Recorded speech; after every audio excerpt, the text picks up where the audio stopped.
I'm ABRF's Executive Director. Thank you for joining us for today's latest in the ongoing series on community discussions around AI in bioimaging. Before we get started, I'm just going to give a couple of brief announcements and overview of current ABRF activities, just some reminders. First of all, again, thank you for being here. ABRF's If you have any questions, feel free to put them in the chat.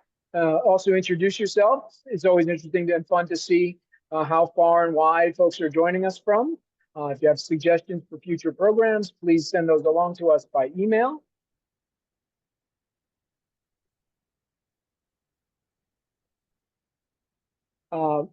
ABRF is very interested in engaging you to respond to the proposed changes in indirect cost rates for federally funded research.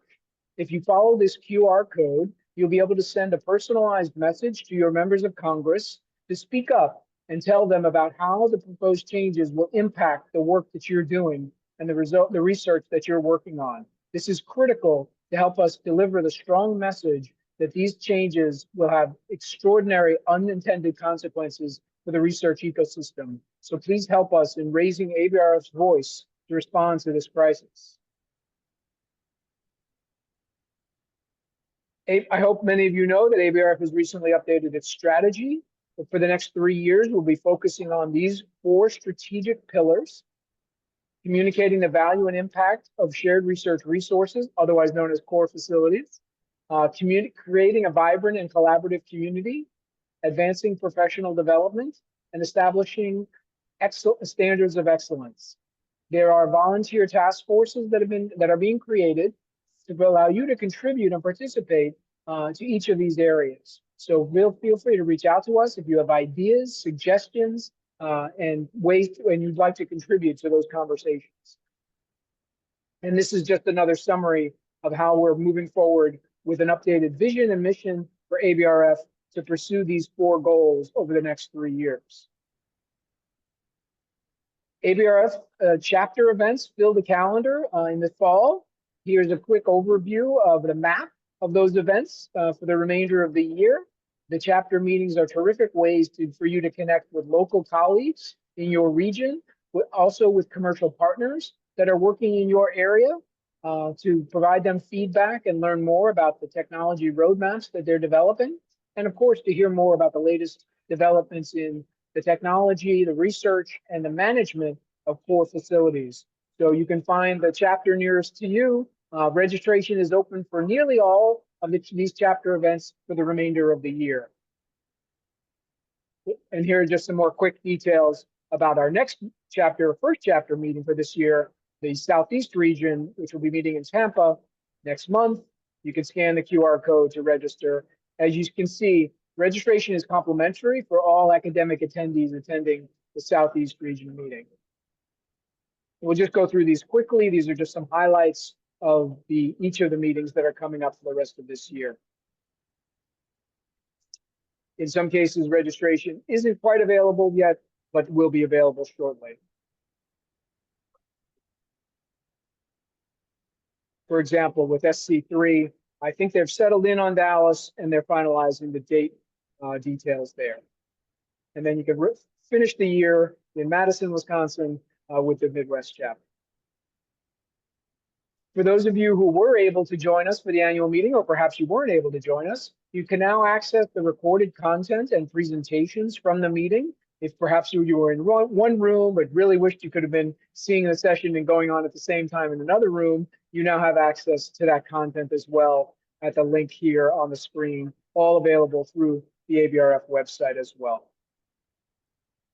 Please stay in touch with your colleagues through the core community. More and more content and conversation is taking place, especially around how members are responding to the shifting landscape for funding and opportunities within core facilities and shared research resources, also around benchmarking, operations, strategic review of cores, and other key topics. So find your community and take a moment to participate and contribute. So with that, I will stop that overview presentation and turn it over to Rich Cole to introduce today's speaker. Rich? Thanks, Ken. So for those of you who don't know me, I'm Rich Cohen with the New York State Department of Health in the Wadsworth Center. That's who pays my salary. And I sit on the executive board and also one of the chairs of the LMRG, which is the research group in ABRF that's sponsoring this.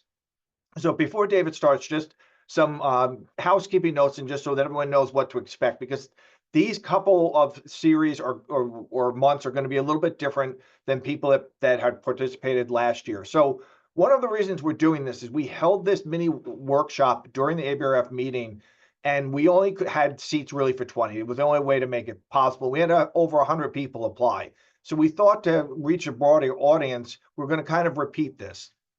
And it's broken down into two main sections, right? We have the Fiji section, and we'll have the Amara section. So David's going to do the Fiji section, and it's going to be recorded. I know last year we didn't because we wanted people to be open and honest, but basically to make this a little bit easier for people, if you get a little bit behind or something, you can always go back and review both the recording, and David is also providing the PDF of the slides. So don't feel bad if you get behind, because David has like 4 points where we're going to stop and make sure that at least 50% of you are with us. So like when we make those stops, we're going to ask you if, like you're kind of with us, just put the thumbs up, and then, we either will wait a minute or we'll go forward. We can't wait for everyone to basically get on the same page. That's why we're providing both the slides and the PDF and the files. So that's how this is going to go through. It's a 90-minute section. And for the Fiji, we're thinking basically 2 months. So, and it will always be the second Tuesday of the month at noon Eastern time. So without any further ado, David, take it away. Thank you very much for the nice introduction. So I try to share my screen. Here we are. So as Richard mentioned, this came from Las Vegas. We have two less spots for too many people. Now today I'm doing only the Fiji part plus the introduction into the AI, how we think people need to know how this works. I'm David. I'm technically in Chicago at the Center of Advanced Microscopy. It's the Northwestern University. It's a Feinberg School of Medicine. The whole lecture is divided in parts. I have a part where it's hands-on, and then I want that everybody at least try to click to the Fiji and see if he's capable of following this and do this. And then there's a hand-off part where I don't need you that you click to this, but that you at least see what I want to show you and what the key concept is. Please provide some feedback in the chat. We have some stop points as mentioned before, then we can get clarified stuff, because a lot of the stuff is building on each other. So I did this now for 8 years in the Center of Microscopy, and one good advice is that you need the right tool for the right problem. So when you have a hammer, not everything is a nail. And the second thing we realized is you need the right power, because sometimes you want something simple, and then a simple solution is way better, way easier, and way more straightforward. Of course, you can program everything in Python from scratch, but you will take 100 times more time just to open an image with Fiji. The first question what people ask me is that why I want to do segmentation at all, because I know now the images are digital, meaning each pixel is presented with a number and a position. Why I want to do segmentation? It's quite easy, because you want to do segmentation because you want to know something out of the image that's beyond what all the sum of the intensities are. So I provide you with some images from Louisa and from a student, Hannah, and I used successfully these tools to be able to segment this in a big blob and a smaller blob, where we are going over this in the next 90 minutes. So why we want to do segmentation? The segmentation we want to do is to get an idea how many particles we have, what are the sizes of those, what is the intensity of these things, what is the orientation, what is their position. So for this, I did this manually. So I segmented them manually and I draw them. The problem with this is very time consuming. And this is labor expensive because you are just slow. And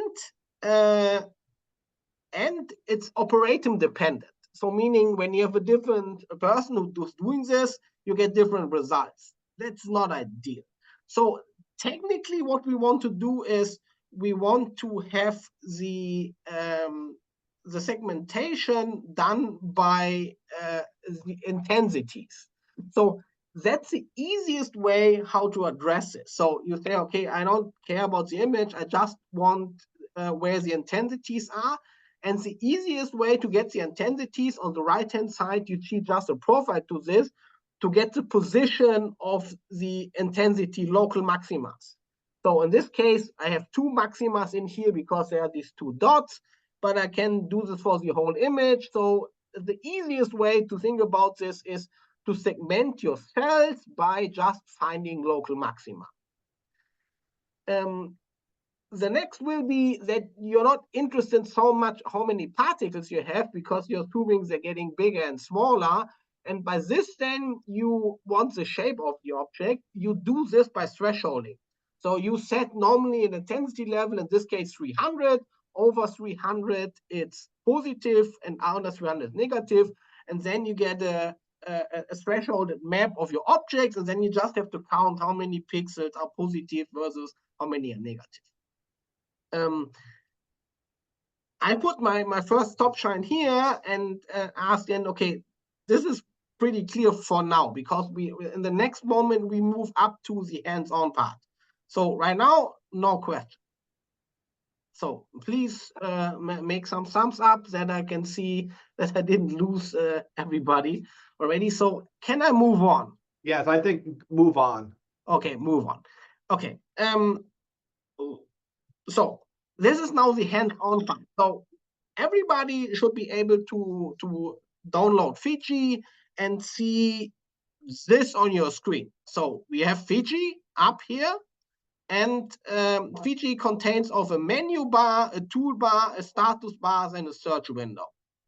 When you click inside the status bar, you can see how much megabyte your Fiji is using from the available one. That's the first thing I run into when I work with people and they use Fiji the first time is, David, why I can't open the image? And then what I want you to do is, that's the first thing that's really quick is, when you go to edit options, memory and threads, you need to increase the number Fiji is allowed to use for this sample for today over 6 giga, so 6,000 mega. So under edit options, memory and threads, this number should be bigger than 6,000. Okay. Edit options, memory and threads. Okay. Then we want to open the image. We do this by, in Fiji, there's built in the Bioimaging formats importer that can import 99% of all files that are available right now. So when you go to File, Import, Bioformat, you can open one of the provided images I provided with Google Drive. The link is in there, exactly. The link for the Google Drive is just posted in there. So when I do this and I go to cancel File, Import, Bioformats, I can go to the folder, and in this case, I open the first file. I will get the options, what bioformat asked me how to open this. I can ignore this for now. I just hit OK. And what I get is, when everything is deactivated, an image now with the 2 channels, and I forgot 80 planes in here. So when this is done on my loading stuff, I see an image that is a Z stack with 2 channels and a couple of planes. Let's wait 4 more seconds. And now I can see that we have 81 planes with 2 channels. So On the down on this, you see what is the active part, what you're seeing now. Right now, I look at channel 1 and plane 1, but I can change the plane or the channels I look at. Okay. Yeah, you see, so I have one Z plane and 81, I look at plane 1 from 81 and I look on channel 1 from channel 2. The first thing what you need to do is to adjust the contrast. You do this by image adjust brightness and contrast. The easiest is not playing with minimum maximum, just press auto. And you can press auto several times and you will loop to settings what the computer thinks are meaningful for the borders for minimum and maximum. The second thing is with the magnifying glasses, when you click it in the toolbar, with the left mouse click, you will zoom in. With the right mouse click, you will zoom out. And the hand right next to it will then translate the view when you drag and drop the left mouse click on the image. The next thing is we have 2 channels. There are several ways to look at them. You can look at them one at a time or in a composite view. You can choose what to do with the image, color, channels, and tools. So in there, you can decide if you want to look at the channels one at a time, or you see them both at the time. So I first will cover this. So we have our image. When I now choose channel 1 and go to the center, I go to image, adjust brightness and contrast, hit auto, I see what's in the image. So this is the red channel. When I click on the green channel, hit auto, this is the green channel for this plane. Under image, adjust image, color, channel tools, I can see, okay, now I'm in the color mode. I can switch between channel 1 and channel 2. I can set this to the composite mode, and now I can see both channels at a time. When I click on the magnifying glass, I can zoom in. Now, with the left click, with the right mouse click, I can zoom out. And with the hand tool, I can drag and move around. So let's try to get a nicer plane in here. So that's a plane in here. And now I can move around to see what's going on for the first channel and the second channel. Sometimes it's very meaningful to look at a histogram to see if you have undersaturated or oversaturated pixels. It's quite easy. You go to analyze histogram, hit no, and then when you hit live, you will update the histogram for each plane. So analyze histogram, hit no. And now this is the histogram from this plane and this channel.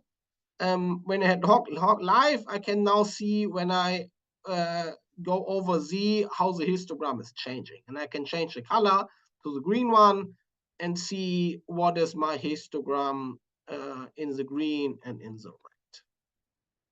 Okay. Fiji is not good in 3D analyzing. So the first thing what I want you to do is that you make a max intensity projection of this. You do this by image stack Z projection, and then you choose in the option the max intensities. For now, we only want to look at the red channel. So if you only want to separate the channels, you hit image color split channels, and then you get a max IP of the red channel. And it's a good way of practice to just save this image that you don't have to do the steps from before again. So I have my image. Let's zoom out to see something. Under image, stack, Z projection, I can make a max intensity projection. I get a new image that has now only 2 channels and no Z planes. And under image, color split channels, I have now my channel split. And now I can save the max IP from channel 1 in a new file, in a TIFF file, to be able to do this again and again and don't have to do this all over again. So I guess this was fast, but hopefully everybody has now a max IP channel saved. And now the idea is that we segment them in the bright small things and in the dim big thing in the center.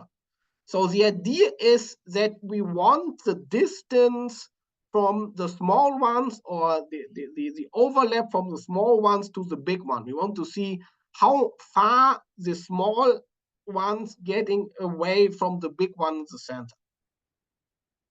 So we do this with thresholding, but a good way of practice is that we always work on a copy. So that's one thing. One take-home message is it's easier to work on a copy, because in image processing, it's most of the time a one-way street. You can't go back.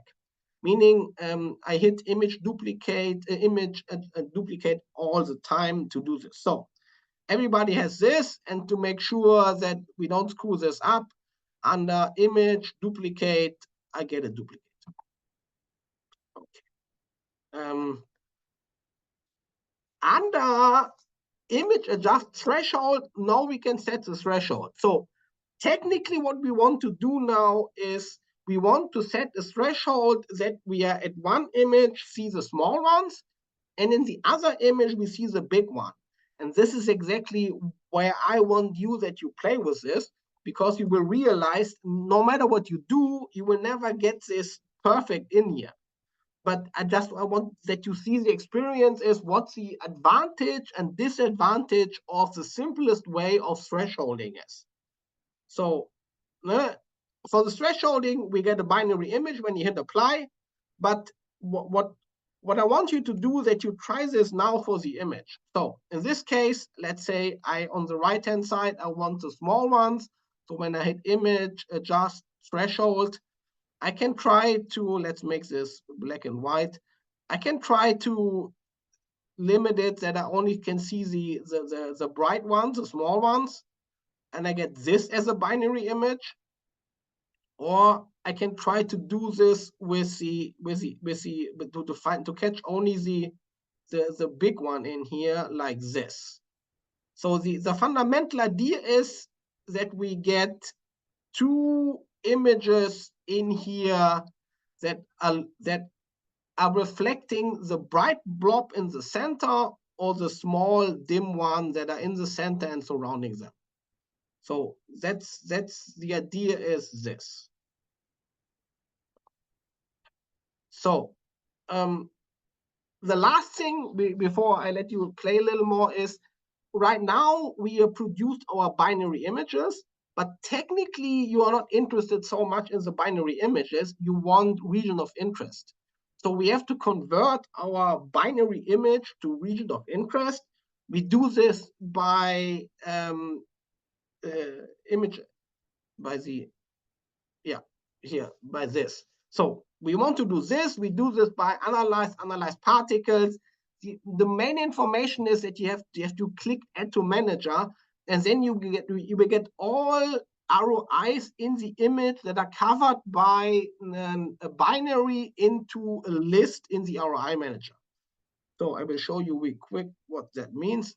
So let's say this is the images. I want to know where the ROIs are. Under analyze particles. Add to manager is the important toggle. When you do this, you get now all particles in here where the computer thinks particles are. You can do this for the big one. You can do this for the small one.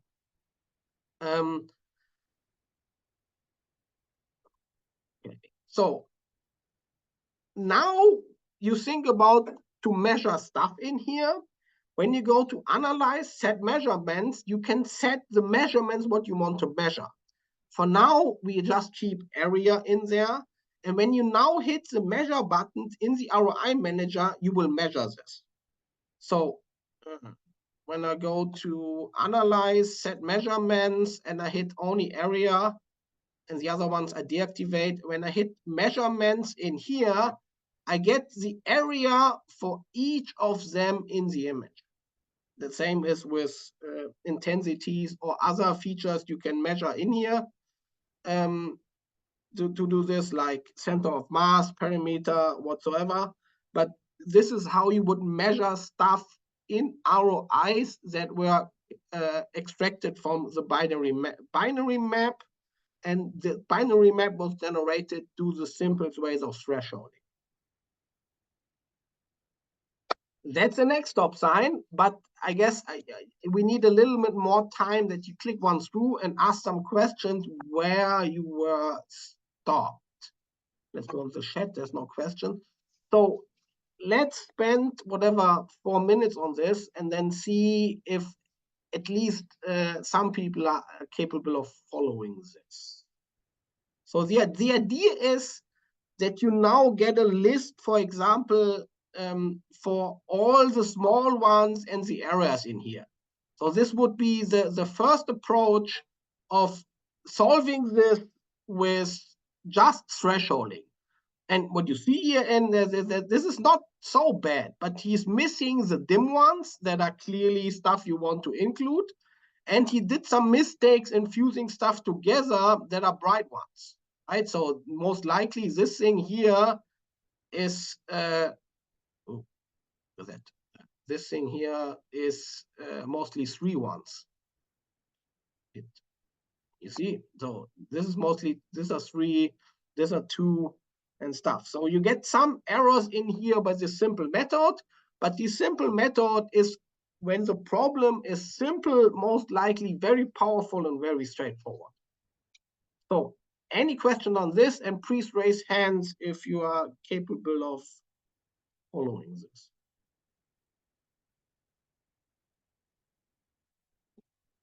We're good?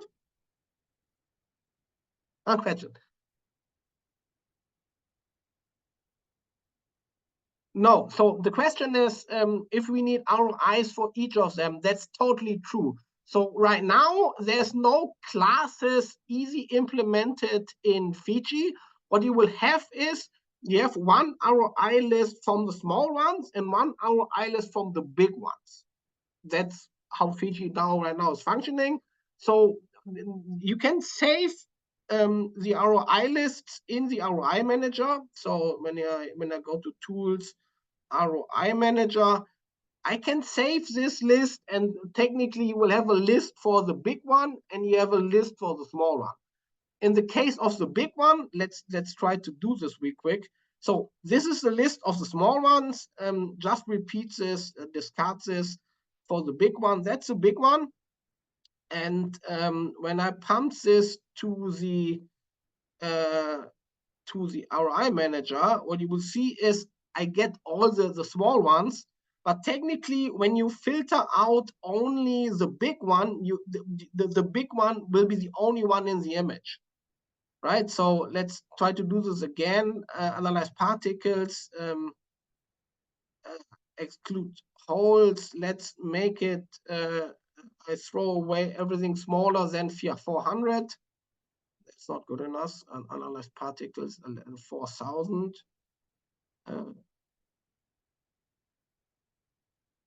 Why the heck? Which to pixel units? Yeah, you're right.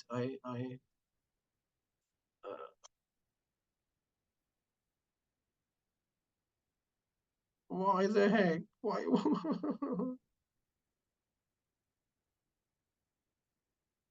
I don't know why it's not working, but I don't. So technically, but even when you hit measure, you will see that now there's only one big one and the other ones are small, right? So they are very small ones, and there should be one big one that's a big one in there. We hopefully will get a better method in a short seconds in here, but yes, that's what was the question. So for 2 ROIs, you need to do this. Got to think. Okay, move on because there's stuff. So this is now hands off. I just want to tell you what we want to do next, and you don't have to click this through. So one part of this is what we did before, that the thresholding was done manually. So when you have the image, let's do this on a copy. Do this real quick. Selection none. Okay, do this on a copy. So Easy. When I'm thinking about thresholding this is a very biased process because depending on where you put the level, you see more or less. So technically, you want to automate this. You do this by judgment, where the computers want to judge where the border is. There are different methods in here. So the easiest is the default. When you hit auto, he tried to judge where this is with the default settings. But there are other settings as well, for example, Wang, Intermod, and call them. And what you get is, so on the left-hand side, you see the original image, and on the right-hand side, you see what you get from each of the automatic judgment. I totally encourage you to do something that involves less human input and say, okay, I segmented all my controls with Lee, and these are the results. So, and I didn't set the threshold very biased in here. And just to show you, for example, how one is working, this is this is the Otto threshold, and the Otto threshold is working very nicely when you have two hills in the distribution of the intensities. So when you have two hills, he's calculating the variance between these two hills, and then Otto pretty robust gives you the position where to threshold these two hills, because this is exactly where the variance hits his peak. So technically, this method is artificial intelligence, because a computer is judging where to put a border. So this is already AI. Nobody calls it like this, but this is what it is. The problem with AI, what this was mentioned before, is that the AI zoo is big. And I try to want to demystify a little bit of the AI zoo in the next hour from now, to that people are getting an idea what people are talking about. So when you say I use AI, you are just fine with using automatic threshold methods, but that's not what people are referring to when they want to know AI. They will be like, well, that's boring. They know that, but it's AI. So the next thing I need to include before I jump to AI is that we can use spatial filtering. Even deep learning language model will do this all the time, a little different, but the spatial filtering is a key component from machine learning and deep learning. This is working on a pixel-based level. Pixel is the smallest unit, that's 1 pixel, and most of the time people referring to kernels. Kernel is the size of what a computer program catches from the image, do some calculation, and save this in a new image. So you will see this in a second, even in deep learning stuff, where they do some kernel, some filtering, and get a new image and then work on this. Just for an example, from a kernel, you can put into this 3x3 square in this example is, you can put a 13x13 kernel with a Gaussian function. This will give you better signal to noise, but will destroy your resolution. But nevertheless, you can think about to do this to make your thresholding easier. Something like, okay, I know the borders are not so important. I get a filtered image during the process of my pipeline. People are doing this all the time.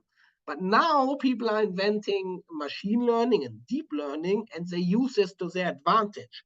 Because what you can do now in machine learning and deep learning is you can use this to your advantage when you proceed imaging with filtering. Before we jump into the machine learning and deep learning, I want to emphasize that this is now a total fundamental different approach how to process images. Because what happens before is I have my data, let's say nuclei, and I have my rules. Every intensity needs to be bigger than 1000. What I get is an answer, like how many particles I have with what size. All the time in the machine learning approach, it's working different, because what you do is you have data of your nuclei, you put in the answers, what are nuclei, and then you get rules how to segment them. It's a totally different approach. You don't get easily answers out of this. You need to process them further, but the first thing you get rules. So when the rules are easy, intensity, don't even think about this, because then the rules are way more robust. But when the rules are hard, for example, how to detect skin cancer, I don't know what the rules, what making a skin cancer versus a not skinny or not cancer and just a colorful skin, then this is a God save, because then now you get rules you are unable to pick as a human from before, because the computer is able to pick the rules. So, as mentioned before, we have machine learning and deep learning. The difference between machine learning and deep learning is that the feature extraction is, in the case of machine learning, still in the hand of the user. And in deep learning, both the feature extraction and the classificator is done by the computer. So we, for now, will concentrate on the machine learning and define features. That most of the algorithm learning with supervision or not unsupervised learning, in the case of where you have the ground truth, it's a supervised learning. In the case of our case for today, we will have machine learning with supervised learning. So we tell the computer, okay, this is a feature map, and these are the things I want to segment in A, B, and C. So we tell them what the truth is, and we define the feature map for him. When we compare then the machine learning versus deep learning, is that the amount of ground truth data on machine learning is way lower and way more crappier than what you need for deep learning. So in shallow learning, we will experience this hopefully today, you need just a little bit of ground truth, a nice feature map, and it's working. In deep learning, that's the problem. Most of the problem of deep learning is you need to have a huge amount of ground truth that this will working robust. So when I say to people, okay, you have to label 500 slides and each pixel has to assign to a class, they're like, what? No, I'm not doing this. So like, but that's what it is. So you need a lot of ground truth that is really, really good for the deep learning stuff. But we are focusing on machine learning. So both algorithm works with the carrot and the stick, meaning you praise it or you say you do something wrong. In deep learning, this is called backpropagation, but the main point here is that a feedback is necessary. A feedback by a human or a feedback by an algorithm, but this is how these things learn stuff. Okay, so there is always a training phase in these AI networks and an inference phase where you just use a network. So in the training phase, as the name intended is, you train it. So you do exactly the carrot and the stick stuff. You say, okay, that's right, that's wrong, you're moving in the right direction. And you learn stuff in here. And once you have the model, you can just use the model as it is to predict stuff in here. So we have a slow training phase and a fast inference phase. We are good for now. So this is the second stop line. And this is now clear what we do, because we will move to a hands-on part in the next session. So different machine learning, deep learning, and what the features are that we need a feature map in the machine learning and the ground truth, and in the deep learning everything is done by the network. No question, no question. Okay. So we are concentrating on machine learning. So that's now a funny story, and I keep it in because this is what I experienced yesterday. We need to generate a feature map. We can have different kernels with different filters and different sizes. In this case, oftentimes Imaris, Fiji, and whatsoever uses a Gaussian filter and the first and the second derivative from these filters. So it's okay. Of course, it's 2D, but I will show a 1D thing because my 2D drawing is bad. But I asked myself yesterday, can I just give you an example of a Gaussian filter with different kernel sizes in one dimension from the first and second derivative? So I asked ChatGPT 4.0 and say, okay, here, listen, give me a Gaussian filter with different sizes and do this. And then I got this, and I say, but that's wrong.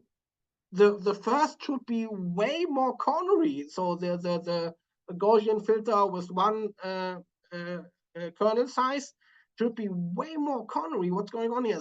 So I said to ChatGPT, here, listen, the Gaussian one looks wrong. And then he said, okay, listen, I have some excuse why this didn't work. I will adjust the image. He adjusts the image, and it was still wrong. Then I said, but it's still wrong. And they say, oh yeah, okay. And next excuse, I do something else whenever. And I said, no, it's still wrong. So I tried it a third time. And then the third time, I just wrote wrong. And then he said, now I understand why it's wrong. And now I give you the real thing that's real.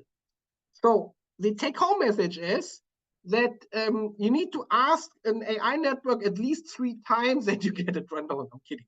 So we need more experts. You need to know what you're doing, and then it's a godsend of helping, but it's doing mistakes because it has no idea about right and wrong.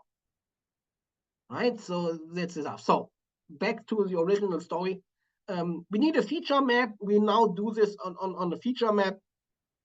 In here, I just can show you real quick how this looks like in reality. Let's clean a little up. So again, I have my original image in here. So that's my original image. Let's zoom in. So the first filter I did is a Gaussian blur. I blurred it out. The second filter is the acceleration of the pixel, if they're getting up or out, and then the third is this. So what you get is a multidimensional thing where now this is in there. So now you need the ground truth, meaning, okay, computer, this is A and this is B, and figure this out where in the multidimensional space they have something in common, right? So we have a feature map, we feed in the ground truth, and the last thing we need is a classification tree that figure out where are these pockets in the 3-dimensional space. So boom, you have your machine learning algorithm. Again, the idea is now for my machine learning algorithm to segment them in the big blob and the smaller blobs and see if this approach is more capable of doing this compared to the simple thresholding. That's a stop sign before we have our hand-on part on the machine learning stuff. So is the theory clear, or should I expand this a little bit? So we're doing machine learning. We're doing this in Fiji, and we are trying to, I want to convince you that even this power of tool is good enough for solving a lot of your problems. Is everyone on the same page here, or at least close to?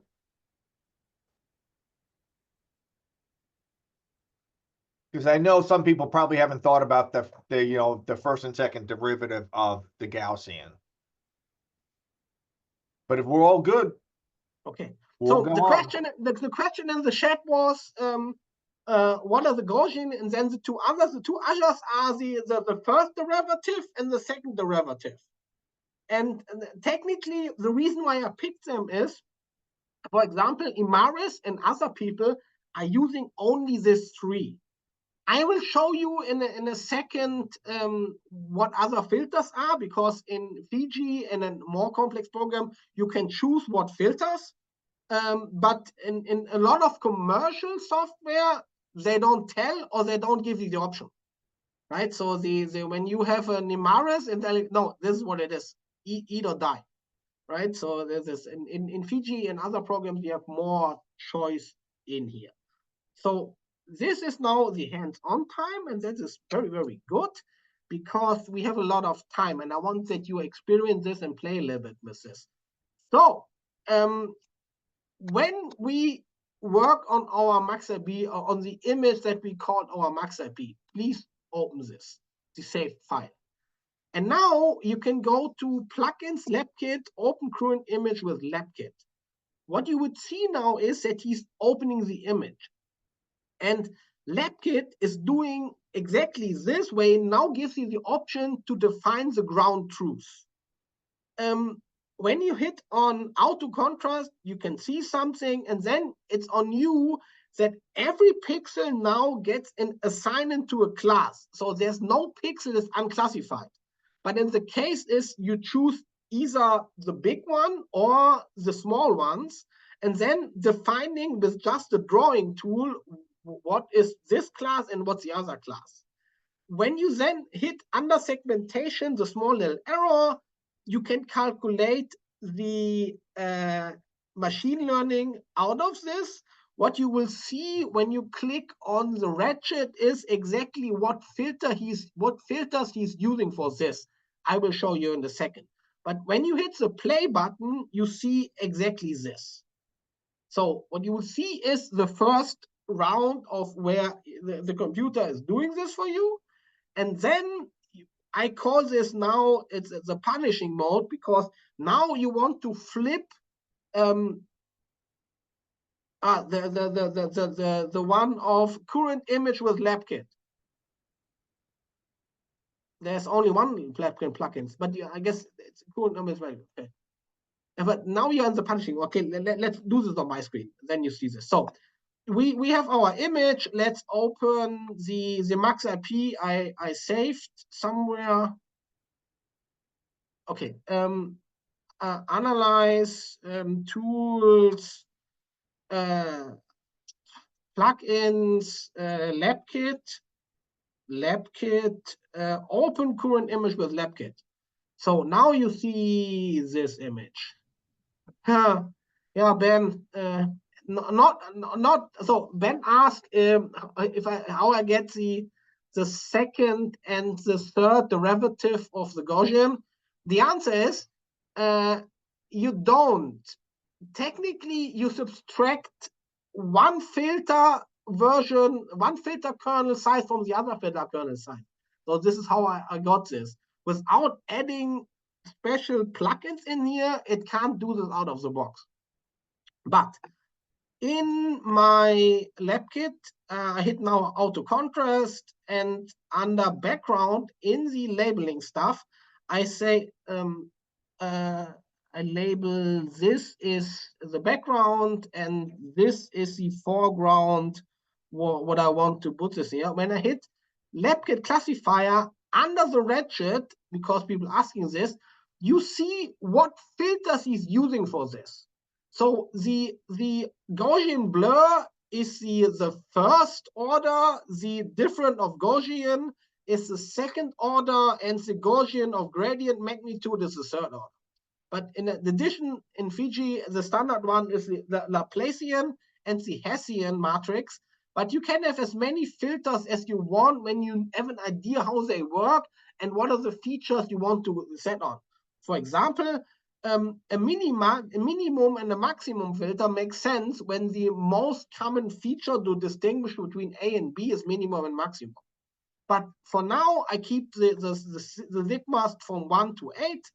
And I just hit play and get a predictor in here where this is. So And David, do you want to answer the question about the sigma, how to determine the sigma? yeah, this sigma, okay. The sigma should include the size of the object you want to analyze.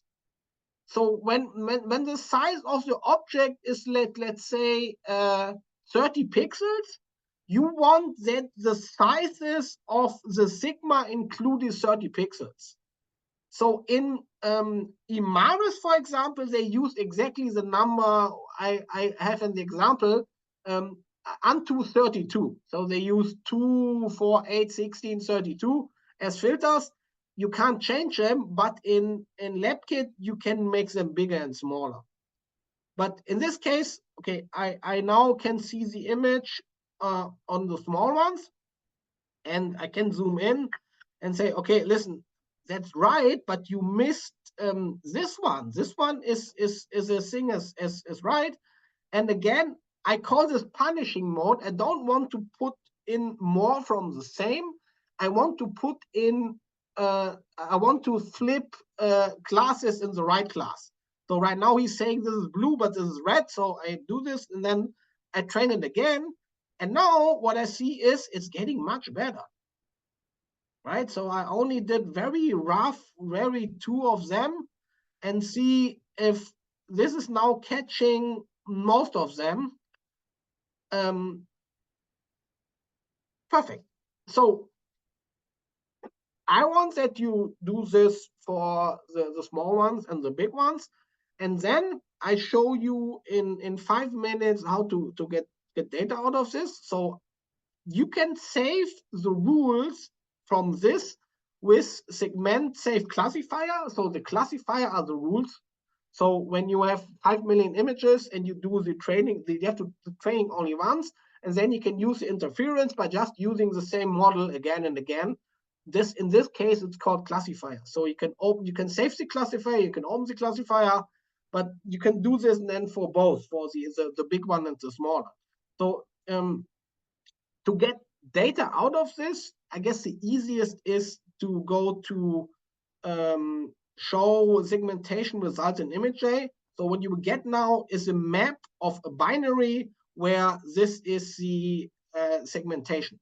So I will keep this as a side to keep this for the segmentation. And what I now want to do is, how do you get, so the small dots will disappear when you put them in the right class. So most likely the small dots in here, let's do this real quick. The small dots in here are should be background class. So let's do this real quick. Can I zoom in? I have a background class. I have a background class in here, and then I have my foreground class.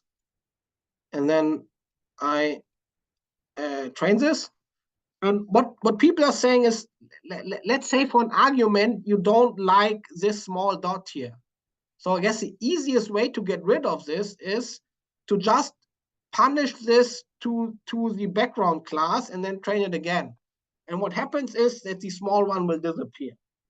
But in addition to this, I show you this in a second, you can do this in the binary image because we did this before in the way of, okay, every binary on a certain size, ignore. But what I want to do now is, can I remove all? Yes. So what I want to do now is, I want to prove to you that this is even working for the big one.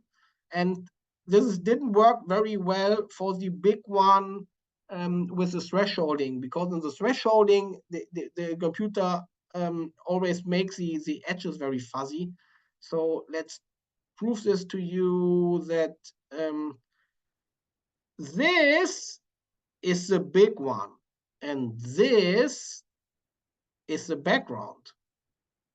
And when I do this, it's normally working very good out of the box when you do this, right? So now you can see that, okay, I understand that the bright ones obviously are not the one you are interested in, but he's able to keep the other ones in here, and now I can do this again.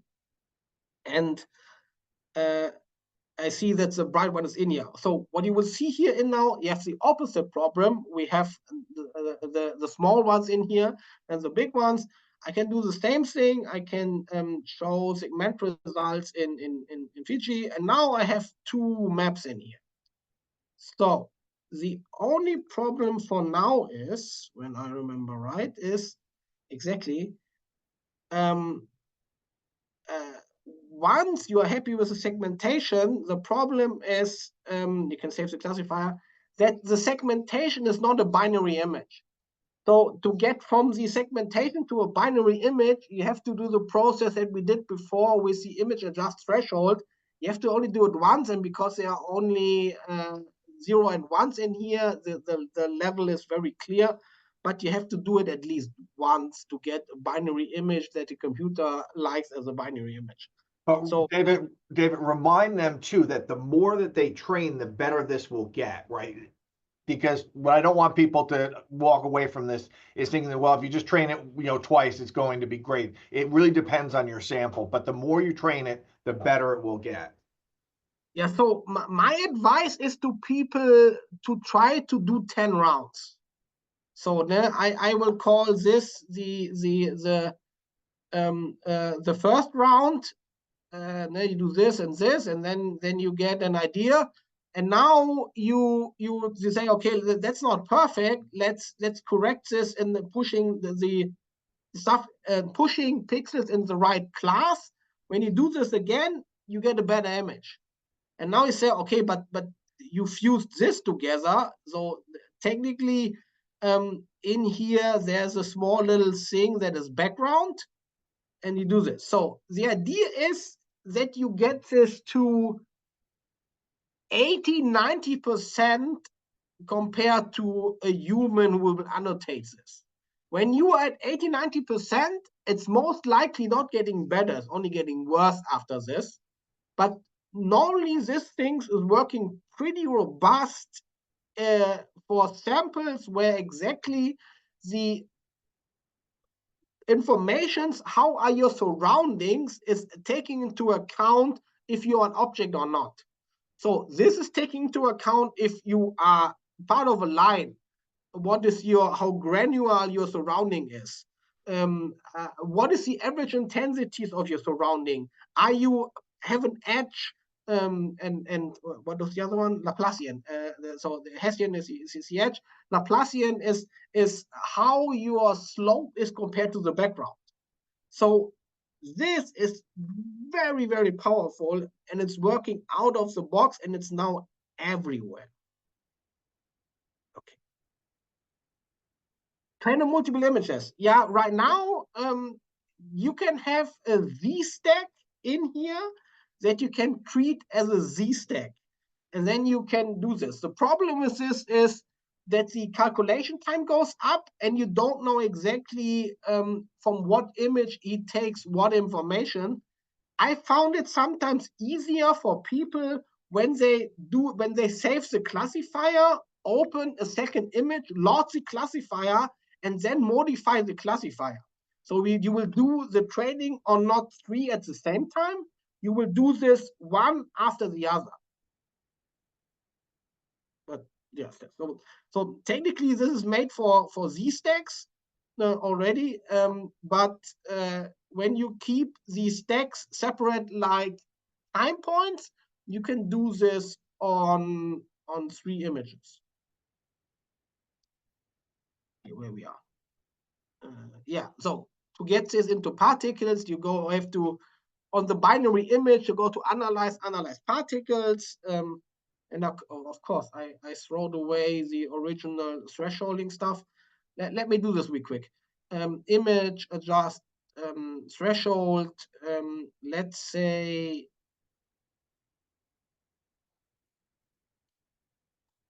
ISO data is a nice thing. So on the left-hand side, I have my thresholding from the intensity thresholding.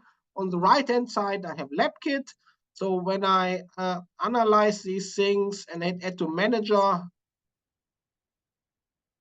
I didn't threshold this. Okay. So you see, this is a 1, this is a sub. So I have to pump this to the thresholder once again, and not changing how it looks, but it's changing that I can do this in here.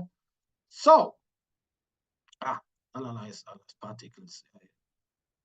0. 0 to affinity, atom manager. And now I see on the right-hand side what is the thresholding by intensity, and in yellow you see what it comes from LabKit. It's quite easy. All the noise goes away because he didn't take this to account, right? So this is all together and it's noisy because of the intensity threshold, and then you see why the LabKit is so powerful. Okay. And it measure in there.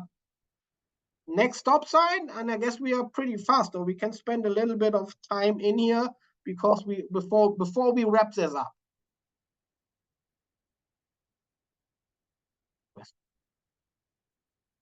We want to a little bit play more with this.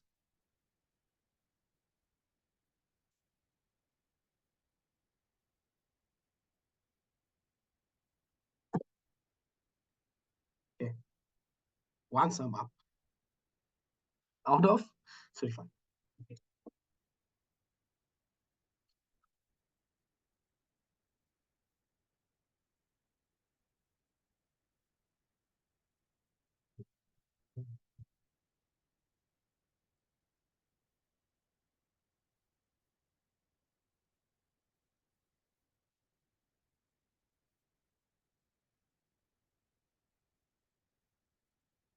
So did somebody get some results out of this, or because it's hard for this Zoom stuff because it's literally a void.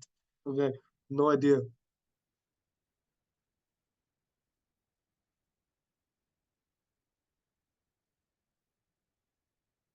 Okay, I'm not out.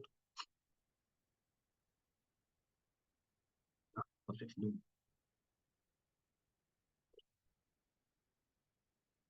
Let's move on, wrap this up, and leave whatever 10 minutes for questions, and then we're good to go. So, hands-off part. So all this is implemented for a long time. So I guess iElastic was invented in 2011. The Wicker is 2014. Imaris just implemented it at the beginning of the year. Cell Profiler is doing this, QPath, and name them, Napari and whatsoever. So this technique is roughly 20 years old, and now it's everywhere. People are selling this as AI, but as I mentioned before, it's a machine learning. It's a okay. So this stuff. So this is not deep learning. I don't want to cheat and stuff. So there is deep learning, and just to wrap this up, and hopefully we get the ability to do this in ABRF to get some nice examples of deep learning and how to implement this, is deep learning has the advantage that it's able to get way more sophisticated rules out of this, but the pay is you need more data and way better ground truths. So what happens in the deep neural networks is what they call it. They do a pooling and a convolution in here. They have different names for this. They did a ReLU and the max IPs and max spooling and min spooling. Technically, it's filtering with fancy words. So they don't do a Gaussian. They, for example, do, okay, I take a 3x3 and take the maximum pixel. I call this max pooling. I guess the main reason for this is they need smaller samples out of different parts of the images that the architect and the computer can calculate rules out of this. But technically, behind under the hood, it's filtering, and then we filter this in right and wrong with the ground truth, and we do this. So this is deep learning.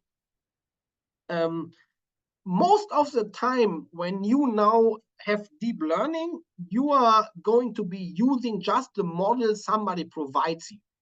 So it's starting to be, but most of the time in a huge percentage, it gets more useful for people in here just using the networks. And now it's everywhere.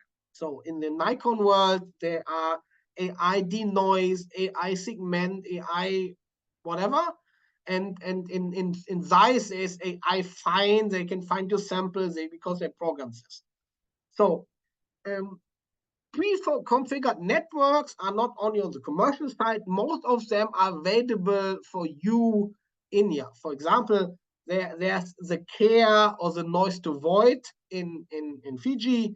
There's a whole deep image where you get samples for how to segment mitochondria on a TEM, how to segment nuclei in here. There is cell pose. People are using this a lot in here. There's Napari. So most of the time, you don't need to be so scared and so fancy because somebody programmed a nice network. And when the network is capable of solving a problem for you, you save a lot of time in segmenting or making stuff better. So there are solutions out there already in a huge amount. They're everywhere. And that's more it. I have 20 minutes to answer some questions. We lost the voxels. I have some slides prepared in here. We're good. So I am happy to answer questions, or we are able to discuss what's the pitfalls or what is the challenge we are facing in close future, or with this is going to be everywhere. Part of this was my example in here where I asked the ChatGPT to generate me my Gaussian functions, and then I had to ask 3 times until I get this right. So an AI network will always answer you a question. How right or wrong this is? This is on us.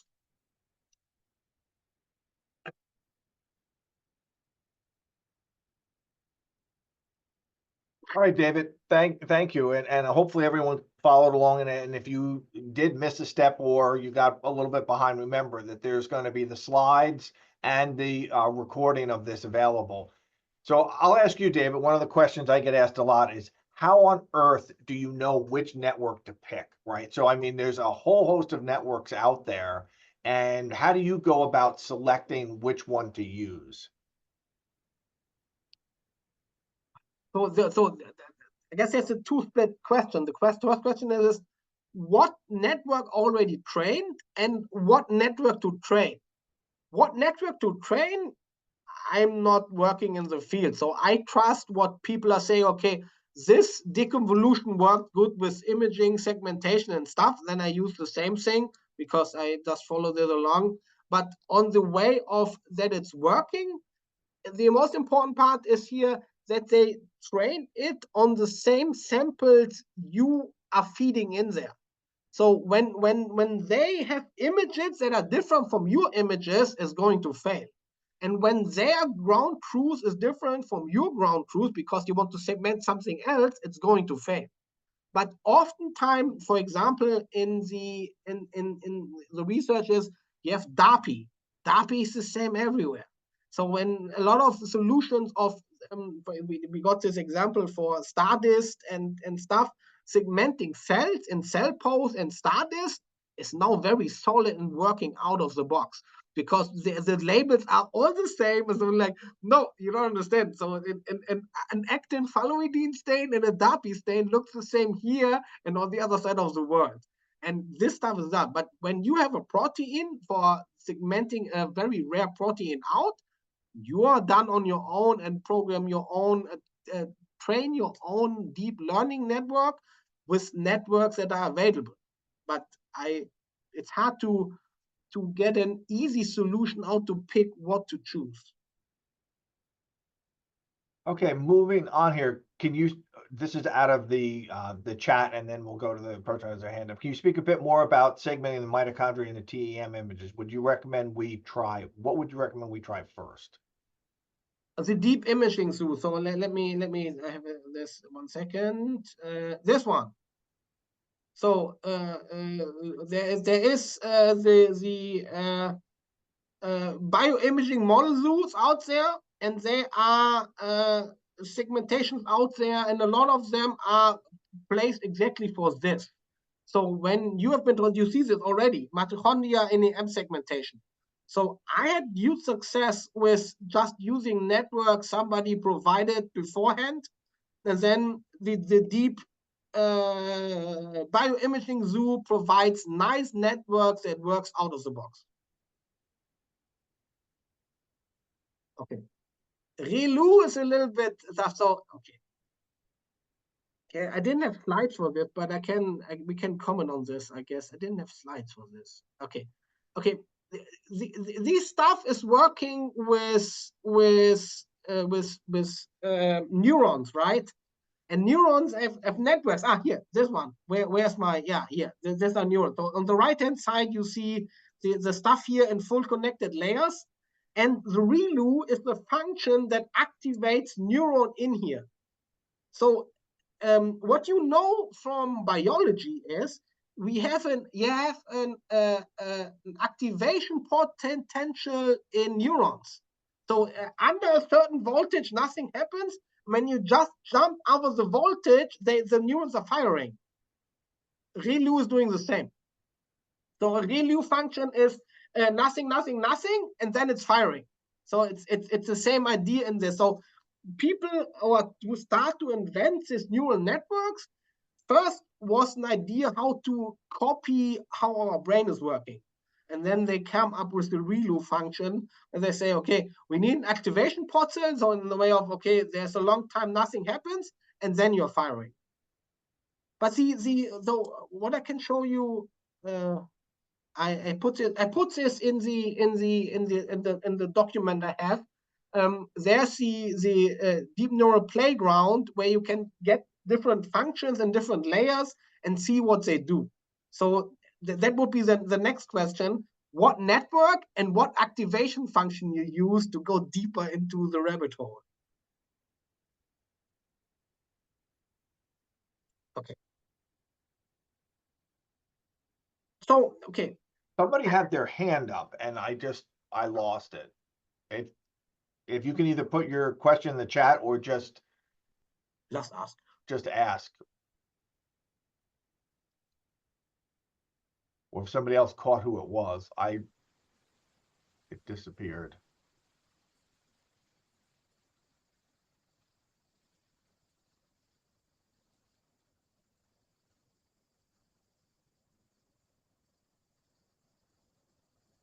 So other questions?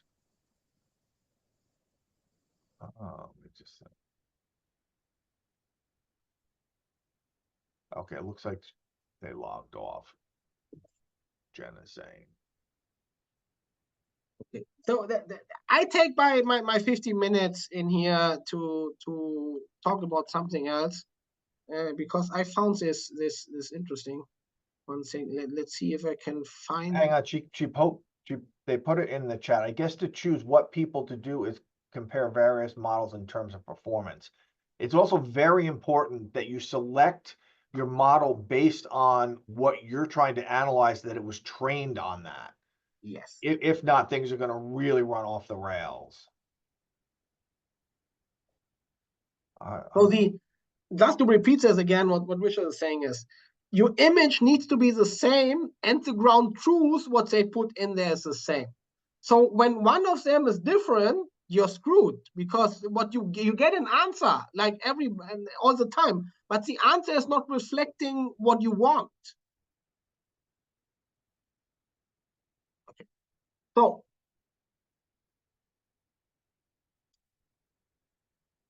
something people. Yeah, that's right.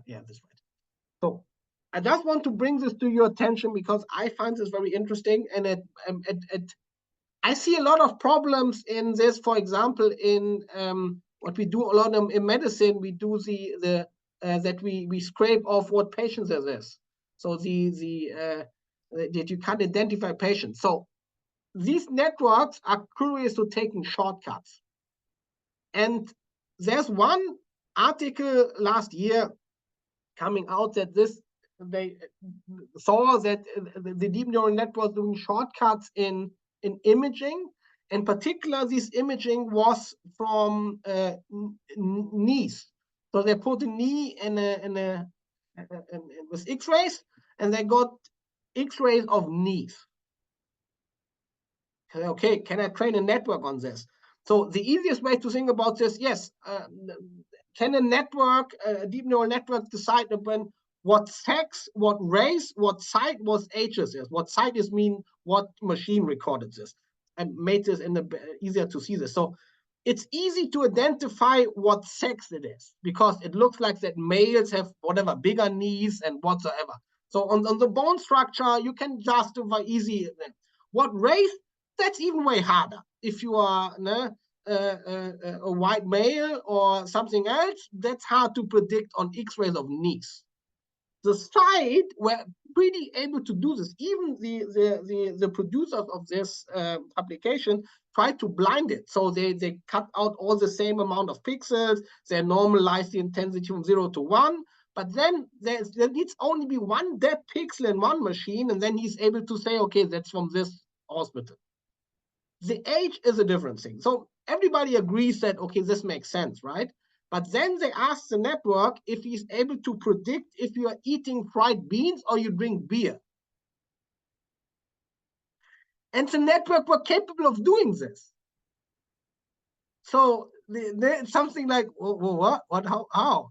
Yeah, I guess it's a combination of what site you are, what hospital, what is your surrounding society in there, what age you have, what race you have. So that's one example. When you live in a more richer area, you are surrounded by white old males, the probability that you're drinking beer is very high. On the other side, you are in a very Mexican neighborhood and stuff, the probability that you eat fried beans is high. So we have to prepare for these networks. I will take shortcuts even when we try our best that that's not the case, and we need to develop solutions and testing and controls that that's not the case when we get an answer. So nobody knows how exactly this goes in close future, but there's a huge problem in here that you have a black box that's spitting out you the answers. So there are approaches of doing this. For example, on an image, you can have a heat map, and the heat map now can show you which one of the part of the image steered the decision of the network. So when you have part of the image that is not part of the image, for example, like a stamp or a dead pixel, and you say, okay, that's not good. I don't want that. But I want that you decide if this is cancer or not on the real portion where the cancer is.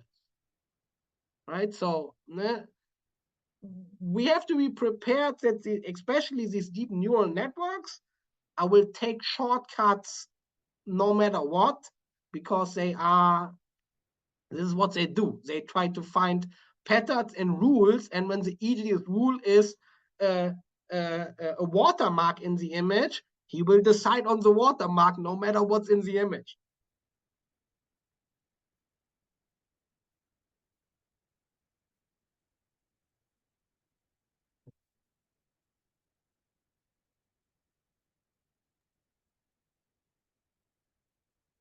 Jen also makes a really good point, is that Yeah. you really are going to need to fine tune, even if you are using the same type of image, and even if you're asking the same type of question. Let's take something really simple, like segmenting out the nuclei or determining nuclei size for multiploidy and polyploidy. It still is a really good idea is to check and make sure that the results that you're getting out are real, right? Not just believe the numbers, and B is to do some fine tuning on it, because that also will absolutely increase the accuracy on your images, because your intensities could be a little bit different, your pixel size could be a little bit different. So the idea that it's going to work perfectly out of the box is really more fantasy than reality. A lot of the time, for example, what we now have, for example, the AI denoise function, people are trusting this because it comes from a manufacturer. There's a button in the software, and then they press a button, and then that's true for the same way. So we tested it in the way of, okay, when the signal to noise on the input image is decent, it's a perfect function that will increases and making your segmentation easier. But when you just then decrease the signal to noise, at some point it will fantasize stuff that's not there. So that's again back to the controls. We have to get an idea how to invent controls that are that people get an idea at what time point I can trust this, and at what time point I say, okay, that's noise.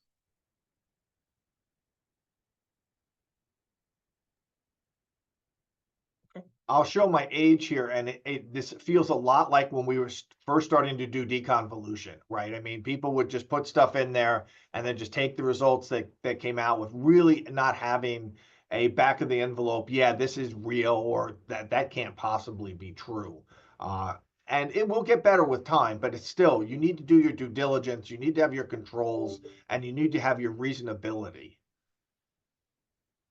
And you need to know what you can use it for. For example, when we take the deconvolution stuff, all the intensities are an invention. So when you try to do any intensity measurement, A versus B, this depends on how noisy your background is, depending on what the peak is. So when your background is less noisy, the peak is higher. When your background is more noisy, the peak is lower. So any intensity measurements on this is bad, and that's the same with the enhancement and the AI denoising stuff. But for example, when you have a network that's able to split stuff that were hard to split before, this border is real. And then you say, okay, I trust the splitting more than I do this manually, because it's out of the box, it's no user input, and it's working like 80%, and then you're good to go, better than have an undergrad doing this. My experience is that when I have 3 human beings, the noise is at least 20%. Yeah, that's what it is. So human beings are like, okay, when I get only 10% noise, something is wrong.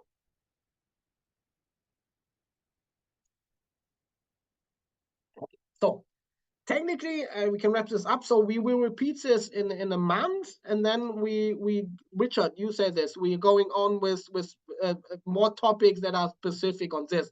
So these are the wrap up session from Las Vegas, and we put this at the beginning because so many people want to attend this. Right. So the next session will be, again, from the workshop in Las Vegas. Jen is going to do something similar, but with a Morris. And we're trying to get temporary licenses. So if you're interested in getting a temporary license for the next session, which will be June, I don't know, like 10th or something, just let us know, especially as soon as possible, so that when we go to Morris, we have an idea. It's like we need 20 or we need 100. So just let us know, because that will be the plan for the June session. Are there any questions before we wrap up? Because we're just about out of time here. Yeah. And to the point of Lucas, a lot of people are seeing this with the loving eye of the mother, I call it. They see something in the image that's not there. So I have a lot of people that say, I can't measure this, but I can see this. And you say, no, you don't. But it's better. But no, it's don't. Be very careful in analyzing this manually. And that's the reason in medicine, nobody will believe you without double blind. So all the doctors are not morons. They're just in there. They're like, even if you don't want, you screw this to the wrong direction. When you have a knowledge about, oh, okay, these are the bright samples. They are all bigger than the others. All right. Well, thanks, David, and thanks everyone for attending. And we'll send out an email with the link for both the slides and the recording of this in the next day or so. And we will see everyone hopefully and some more in a month. Thanks, everyone. Have a great day. Bye. Thank you, David. Thanks, Rich. Welcome.